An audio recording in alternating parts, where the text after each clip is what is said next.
ফের action ED, এবার হানা বন দপ্তরে। রেশন দুর্নীতি তদন্তে সল্টলেকের অরণ্য ভবনে হানা ইডির। 2023-এর সেপ্টেম্বর পর্যন্ত রেশনে দুর্নীতি হয়েছে চার্জশিটে জানা ইডি। সেই সূত্রেই নথি এবং তথ্যের খোঁজে বালুর বর্তমান দপ্তরে হানা দিয়েছেন ইডি আধিকারিকরা। সিজার আমাদের সঙ্গে রয়েছেন, আমাদের সহকর্মী সিজার। ঘড়ির কাঁটা 1:07, তুমি ব্রেক করেছিল খবর, পৌঁছে গেছিলেন ইডি আধিকারিকরা। ঘড়ির কাঁটা 1:31, কি জানা যাচ্ছে এখনো পর্যন্ত, কি কারণে এই হানা? দেখো, আমি এই মুহূর্তে সেই অরণ্য ভবনের সামনেই দাঁড়িয়ে রয়েছি।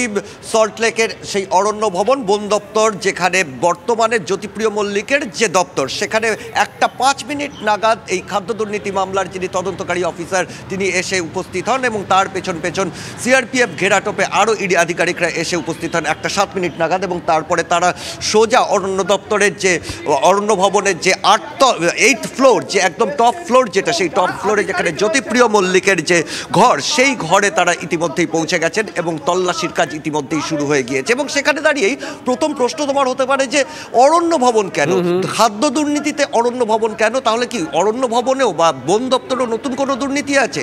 তার উত্তর একটাই, যে এই জ্যোতিপ্রিয় মল্লিকের বিরুদ্ধে কদিন আগে যে চার্জশিট দেওয়া হয়েছে, সেই চার্জশিটে কিন্তু খুব স্পষ্টভাবে উল্লেখ করা হয়েছে যে গত 10 বছরের পাশাপাশি এই বছরের 23শে সেপ্টেম্বর পর্যন্ত এই দুর্নীতি হয়েছে, অর্থাৎ খাদ্য দপ্তরে বন্টন এবং ধান কেনা দুই ক্ষেত্রেই কিন্তু দুর্নীতি হয়েছে। তাহলে 2021 সাল থেকে অরণ্য দপ্তরের দায়িত্বে রয়েছেন জ্যোতিপ্রিয় মল্লিক, খাদ্য দপ্তরের দায়িত্বে নেই। তাহলে এই 2.5 বছর ধরে এই দুর্নীতি চলল কি করে? সেখান থেকেই দুটো সম্ভাবনা উঠে আসে। এক হতে পারে বর্তমান যিনি খাদ্যমন্ত্রী তিনিও কি তাহলে এই দুর্নীতির সঙ্গে যুক্ত? না, অরণ্য দপ্তরের এই নতলায় বসে, নিজের ঘরে বসে দুর্নীতির সেই সুতোটাকে নিয়ন্ত্রণ করতেন জ্যোতিপ্রিয় মল্লিকই। যেটা জানা যাচ্ছে সেই দিকেই কিন্তু অনেক বেশি জোরালো ইঙ্গিত পাওয়া যাচ্ছে। এবং সেই কারণেই তারা মনে করছেন যে খাদ্য দুর্নীতির যে মাত্রা যেভাবে বাড়ছে, যেভাবে তার পরিধি বাড়ছে, টাকার অঙ্ক বাড়ছে, যেটা চমকে দিয়েছে ইডি আধিকারিকদেরও, সেখানে তারা মনে করছেন এই অরণ্য দপ্তরে প্রচুর পরিমাণ নথি পাওয়া যেতে পারে এই দুর্নীতির আরও যে দিকগুলো এখন পর্যন্ত। আবার এটাও ঠিক, আমরা দেখেছিলাম অয়নশীলের বাড়িতে পৌঁছে গেছিলেন কেন্দ্রীয় তদন্তকারী সংস্থার আধিকারিকরা শিক্ষা দুর্নীতির সংক্রান্ত বিষয়ে খোঁজ খবর করতে। সেখানে গিয়ে তারা কাগজ খুঁজে পান এবং সেখান থেকে আবার একটা নতুন দুর্নীতির অভিযোগ উঠে এই পুরসভার নিয়োগ দুর্নীতি। তারপর আমরা দেখলাম সেই নিয়োগ দুর্নীতির ক্ষেত্রেও কেন্দ্রীয় তদন্তকারী সংস্থার আধিকারিকরা তদন্ত করে চলেছেন। আর দেখো, এই খবর পাওয়ার পর যারা এই মুহূর্তে খবর দেখছেন, প্রশ্ন এটা উঠতে পারে অতীত অভিজ্ঞতা দেখে, তাহলে কি একটা দুর্নীতির খোঁজ করতে গিয়ে আরেকটা পেয়েছেন ইডির আধিকারিকরা? এটাও প্রশ্ন সিজার। একদমই সেই সম্ভাবনা কিন্তু উড়িয়ে দেওয়া যায় না। তার কারণ তুমি যেটা অয়নশীলের ঘটনার উল্লেখ করলে, যে নিয়োগ দুর্নীতির তদন্ত করতে গিয়ে পুরো নিয়োগ দুর্নীতি চলে এলো সামনে, ঠিক সেরকম অরণ্য ভবনের এই 8 তলায় বা অরণ্য ভবনে এই তল্লাশি চালাতে গিয়ে এমন নতুন কোনো সূত্র উঠে আসতে পারে। কারণ ইতিমধ্যেই কিন্তু বিভিন্ন সময় বন দপ্তরের একাধিক দুর্নীতি, বন দপ্তরের কর্মী থেকে শুরু করে বিরোধীরা বিভিন্ন সময় সরব হয়েছেন। সেই সংক্রান্ত নতুন কোনো নথি সামনে আসবে না তো, সেই সম্ভাবনা রয়েছে। কিন্তু প্রাথমিকভাবে তারা এসছেন খাদ্য দুর্নীতির তদন্ত করতে, কারণ তারা মনে করছেন গত 2.5 বছর এই মন্ত্রকে বসে থেকে খাদ্য দুর্নীতি সামলেছেন, অর্থাৎ খাদ্য দুর্নীতির রাশ নিজের হাতে রেখেছেন জ্যোতিপ্রিয় মল্লিক। এবং সেই কারণে এই মুহূর্তে এই জায়গায়, অর্থাৎ তার বর্তমান দপ্তরে তল্লাশি করাটা অত্যন্ত গুরুত্বপূর্ণ। বেশ, সঙ্গে থাকো। এদিকে রেশন দুর্নীতির অভিযোগে গ্রেপ্তার হয়েছেন, অসুস্থ হয় তিনি এখন হাসপাতালে ভর্তি আছেন। ঠিকই ধরেছেন, জ্যোতিপ্রিয় মল্লিক কেমন আছেন, কেমন আছেন তিনি? সৌরভ দত্ত আমাদের সঙ্গে রয়েছেন, আমাদের সহকর্মী। যাব সৌরভের কাছে। সৌরভ, জ্যোতিপ্রিয় মল্লিককে আমরা দেখেছিলাম ছবি, দেখো আমি কারোর অসুস্থতা নিয়ে আমরা আলোচনা করছি না, ছবি।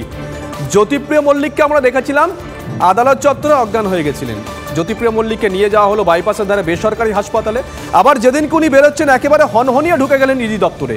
দুটো ছবি। 3 নম্বর ছবি আমরা দেখলাম তিনি বলছেন বাঁ দিকটা পড়ে যাচ্ছে, প্যারালাইজ হয়ে যাচ্ছে। 4 নম্বর ছবি আবার দেখলাম করিডোরে ঘুরে বেড়াচ্ছেন। সৌরভ। শুভজিৎ, দেখো এই পুরো ঘটনাক্রমে অনেক কিছু ঘটনার চক্র আছে। কেন বলছি ঘটনার চক্র আছে? যেমন তুমি একটু আগে বলছিলে যে অয়নশীলের যে সূত্র ধরে পর নিয়োগ দুর্নীতি তদন্ত করতে গিয়ে পুরো নিয়োগ দুর্নীতি তদন্ত বেরিয়ে আসে।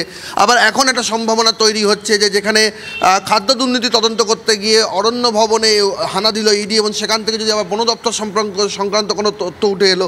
আবার তুমি উল্টো দিকে হাসপাতাল চত্বরে যিনি বনমন্ত্রী, যিনি খাদ্য দুর্নীতিতে ধৃত জ্যোতিপ্রিয় মল্লিক, তিনি এসএসকেএম হাসপাতালে চিকিৎসাধীন রয়েছেন।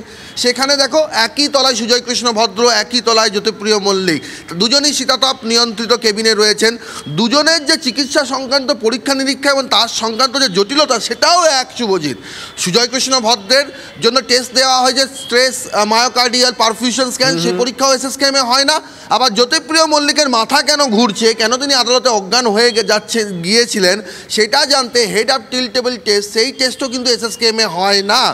এবং হেড অফ টিল্টেবল টেস্টের ক্ষেত্রে বেসরকারি হাসপাতালে যখন জ্যোতিপ্রিয় মল্লিক ভর্তি ছিলেন সেই সময় তার এই পরীক্ষা করা যায়নি, কারণ তার শারীরিক অবস্থা স্থিতিশীল ছিল না। তাহলে এখন এসএসকেএমের চিকিৎসকেরা যে পরামর্শ দিচ্ছেন সেই পরামর্শ অনুযায়ী কি ধরে নিতে হবে যে তাহলে জ্যোতিপ্রিয় মল্লিকের শারীরিক অবস্থা স্থিতিশীল? এই প্রশ্ন যখন উঠছে তাহলে তো দুটো ছবি আসছে, যেটা শনিবার এবং সোমবারের বিকেলে একমাত্র TV9-এর ক্যামেরায় ধরা পড়েছে। করিডোরে জ্যোতিপ্রিয় মল্লিক খোশ মেজাজে হাঁটাচলা করছেন, কথা বলছেন সেখানকার রক্ষীদের সঙ্গে। আমরা জ্যোতিপ্রিয় মল্লিকের সঙ্গে তো কথা বলতে চেয়েছিলাম, তিনি তো আমাদেরকে দেখতে পেয়েছিলেন, আমরা তো ডাক দিয়েছিলাম যে জ্যোতিপ্রিয় মল্লিক যাতে বলতে পারেন তিনি কতখানি সুস্থ, তিনি কতখানি অসুস্থ, তার সম্পর্কে যে কথা বলা হচ্ছে সেই উত্তর এখন সরাসরি জ্যোতিপ্রিয় মল্লিকের কাছে জানার জন্য আমরা চেষ্টা করেছিলাম। কিন্তু তিনি TV9-এর ক্যামেরা দেখে আড়াল হয়ে যান, রক্ষীকে বলেন কাজটা টেনে দিতে। এই যে একটা আচরণ, এটাও কিন্তু কোথাও সন্দেহে উদ্রেক করে, কারণ যার লুকোনোর কিছু নেই তিনি কেন লুকোবেন? একদম নজর থাকবে সৌরভ, নজর থাকবে, নজর রাখো।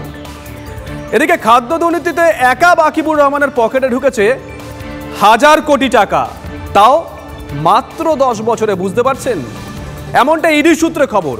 বাকিবুর রহমানের এনপিজি চাল এবং আটা কলের মাধ্যমে দুর্নীতি হয়েছে এই বিপুল পরিমাণ টাকার। দিল্লিতে এমনই রিপোর্ট পাঠিয়েছেন তদন্তকারী আধিকারিকরা, এমনটাই ইডি সূত্রে খবর। ধান কেনার নামে দুর্নীতি হয়েছে, শুধু ধান কেনা কেন, আরো বিভিন্ন উপায়ে দুর্নীতি হয়েছে এমনটাই মনে করছেন ইডি আধিকারিকরা। সিজার আমাদের সঙ্গে রয়েছেন, আমাদের সহকর্মী। সিজার, সময়টা 10 বছর, এখনো পর্যন্ত শব্দটা ইচ্ছাকৃত ব্যবহার করছি। অভিযোগ 1000 কোটি টাকা ঢুকেছে বাকিবুরের কাছে, সেটা সময় বাড়তে পারে না কমতে পারে না কি, সেদিকে নজর থাকবে। কিন্তু বিষয়টা দেখো, একজন মানে ব্যবসা করে সেও বোধহয় এরকম ভাবে এতটা ফুলে ফেপে উঠতে পারবে না 10 বছরে। সিজার,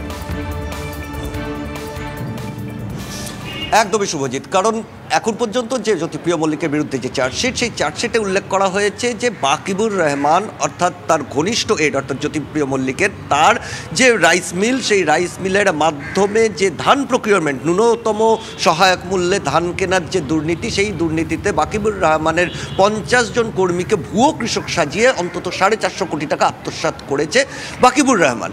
এবার এটা গেল একটা দিক। আমরা প্রথম থেকেই বলেছিলাম এই গোটা খাদ্য দুর্নীতি তদন্তে দুটো ভাগ রয়েছে, একদিকে হচ্ছে ধান কেনা এবং আরেকটা হচ্ছে বন্টন, অর্থাৎ কেনা থেকে বেচা বন্টন পর্যন্ত গোটা যে সার্কেল পুরোটাতেই দুর্নীতি, ধাপে ধাপে প্রত্যেকটা পদক্ষেপে দুর্নীতি রয়েছে। এবং বন্টনের ক্ষেত্রে কি দুর্নীতি?